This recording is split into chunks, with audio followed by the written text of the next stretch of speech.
السلام علیکم ورحمۃ اللہ وبرکاتہ۔ بسم اللہ الرحمن الرحیم۔ آدھی رات کا وقت تھا، تمام لوگ اپنے اپنے گھروں میں آرام فرما رہے ہیں۔ اس آدھی رات کے وقت اس پاک شہر مدینہ منورہ میں ایک نقاب پوش اپنے ساتھی کے ہمراہ شہر کا چکر لگا رہا ہے اور ہر گلی کوچہ اور ایک ایک مکان کو بغور دیکھتے ہوئے جا رہا ہے۔ اچانک اس کی ایک مکان سے دھندلی سی روشنی نکلتی دیکھی۔ نقاب پوش وہاں رک گیا اور اپنے ساتھی سے مخاطب ہو کر کہنے لگا، نقاب پوش، تم نے دیکھا اس مکان سے روشنی آ رہی ہے اور گھر والے بھی جاگے ہوئے ہیں۔ ساتھی: ہاں حضور، ایسا ہی ہے، اور سنیے تو بچوں کی رونے کی بھی آواز آ رہی ہے، اور دیکھیے یہ بچوں کی ماں ہے جو غالباً بچوں کو سمجھا رہی ہے اور چپ کرا رہی ہے۔ نقاب پوش: خاموش رہ کر سنو اور غور کرو یہ قصہ کیا ہے۔ وہ نقاب پوش اور اس کا ساتھی بالکل خاموش ہو کر مکان سے جو آواز آ رہی تھی وہ غور سے سننے لگے، اور انہوں نے سنا کہ ماں اور بچوں کے درمیان یہ گفتگو ہو رہی ہے۔ ایک بچہ: امی جان، کتنا وقت گزر گیا ہے، آدھی رات ہونے کو آئی اور ابھی تک نہ ہنڈیا پکی اور نہ ہم نے کچھ کھایا۔ دوسرا بچہ: امی، یہ دیکھ تیرا بچہ بھوک سے مر رہا ہے، خدا را کچھ کھانے کے لیے دو، امی جان کچھ کھانے کو دو۔ تیسرا بچہ روتے ہوئے: یا اللہ رحم فرما اور ہماری ہنڈیوں کو خوب پکا تاکہ ہم کچھ کھا سکیں اور اپنی جان بچا سکیں۔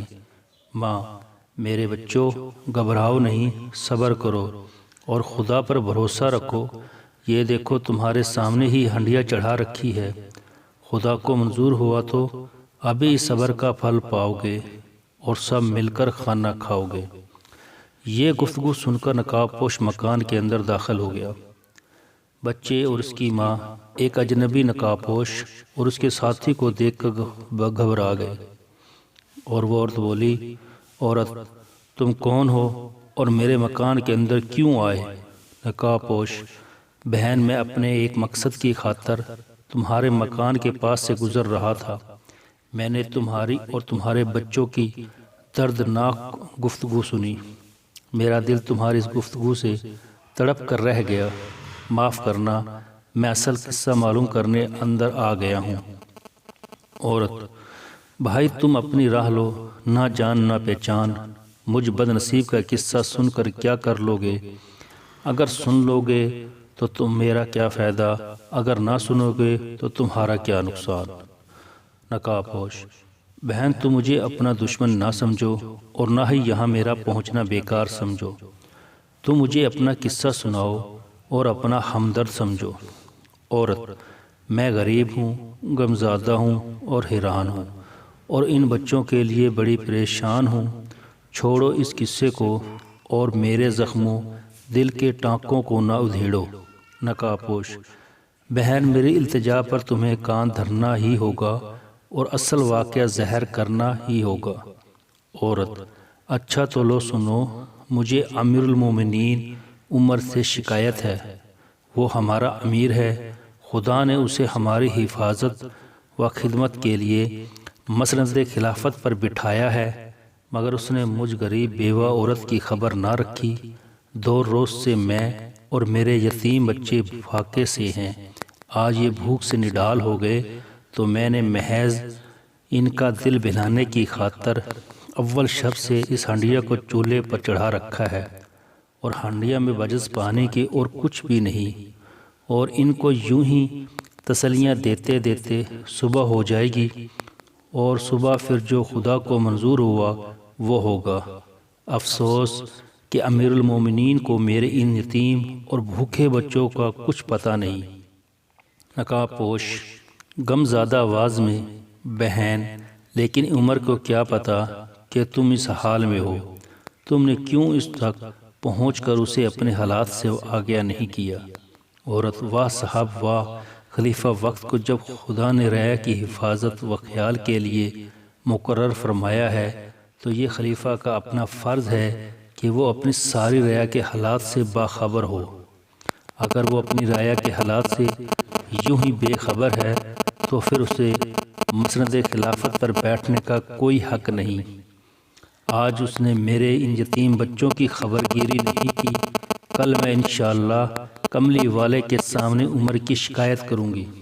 نقاب پوش یہ سن کر رونے لگا اور فوراً مکان سے نکلا اور تھوڑی دیر کے بعد اپنی پیٹھ پر ایک آٹے کی بوری اٹھائے ہوئے اندر داخل ہوا اور پوری کو پیٹھ سے اتارا اور کپڑے جھاڑے اور اپنے ساتھی سے مخاطب ہوا، نقاب پوش الحمدللہ آٹے کی بوری میں خود اٹھا کر لے آیا۔ ساتھی: حضور میں نے عرض کی تھی کہ میں بوری اٹھاتا ہوں مگر آپ نے میری عرض کو قبول نہیں فرمایا۔ نقاب پوش افلا نقاب پوش کے ساتھی کا نام: کیا قیامت کے دن بھی میرا بوجھ اٹھا لو گے؟ اگر نہیں تو پھر یہاں بھی یہ بوجھ اٹھانا مجھ ہی کو مناسب تھا۔ عورت: یہ دیکھ کر بھائی خدا تم پر ہزار ہزار برکتیں نازل فرمائے، تم تو کوئی فرشتہ خصلت انسان ہو۔ میں تو اب بہت شرمندہ ہوں کہ اپنا قصہ سنا کر تمہیں ناحق کوفت میں ڈالا۔ نقاب پوش: ان باتوں کو رہنے دیجئے اور مجھے اپنا فرض ادا کرنے دیجئے۔ نقاب پوش نے پھر بوری سے آٹا نکالا، خود ہی آٹا گوندا اور خود ہی آگ سلگائی۔ ساتھی کا بیان ہے کہ چولہے میں پھونک مارتے ہوئے میں نے نقاب پوش کی داڑھی سے دھواں نکلتے ہوئے دیکھا اور روٹیاں بھی خود ہی اس فرشتہ خصلت انسان نے پکائی اور پھر ان بچوں کو کھلائی اور پھر روتے ہوئے یتیم بچوں کو کھانا کھلا کر خوش طبعی کی باتیں کر کے ان کو ہنسایا اور کہا کہ میں چاہتا ہوں کہ جن آنکھوں سے میں نے ان بچوں کو روتے ہوئے دیکھا ہے انہی آنکھوں سے انہیں ہنستا ہوا بھی دیکھوں۔ نقاب پوش کا یہ سلوک رحمت دیکھ کر عورت بہت متاثر ہوئی اور بولی، عورت: اے نیک دل انسان، تم نے تو کمال کر دیا اور ہم غریبوں کو خوشحال کر دیا۔ نقاب پوش: کیا واقعی ہی تم مجھ سے خوش ہو بہن؟ عورت: خدا گواہ ہے کہ میں واقعی تم سے خوش ہوں۔ نقاب پوش: تو پھر میری خاطر عمر کا قصور معاف کر دے بہن، کل قیامت کے دن کملی والا آقا سے اس کی شکایت نہ کرنا۔ عورت: مگر تمہیں امیر المومنین کی اتنی پاسداری کیوں ہے؟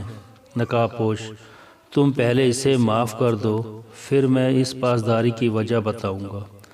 عورت: اچھا تو میں نے تمہاری خاطر اسے معاف کر دیا مگر یہ دعا ضرور کروں گی، اے خدا اس سے مسند خلافت سے ہٹائیے اور تمہیں اس پر بٹھائے۔ نقاب پوش: تو سنو بہن تمہاری یہ دعا بھی رائے گا نہیں گئی۔ عورت: وہ کیسے؟ نقاب پوش نقاب کو منہ سے ہٹاتے ہوئے: ادھر دیکھو۔ عورت حیران و ششدر رہ کر: اے امیر المومنین خود سبق۔ حضرت فاروق اعظم رضی اللہ تعالیٰ عنہ کی خلافت اللہ کی ایک رحمت تھی جس سے سب نے فائدہ اٹھایا۔ حضرت عمر رضی اللہ عنہ اللہ کے سچے بندے اور اللہ کے بندوں کے بہترین نگہبان تھے۔ دوستو ویڈیو اچھی لگی تو لائک اور شیئر کریں، چینل کو سبسکرائب کریں تاکہ نئی آنے والی ویڈیو آپ کو مل سکے۔ اللہ حافظ۔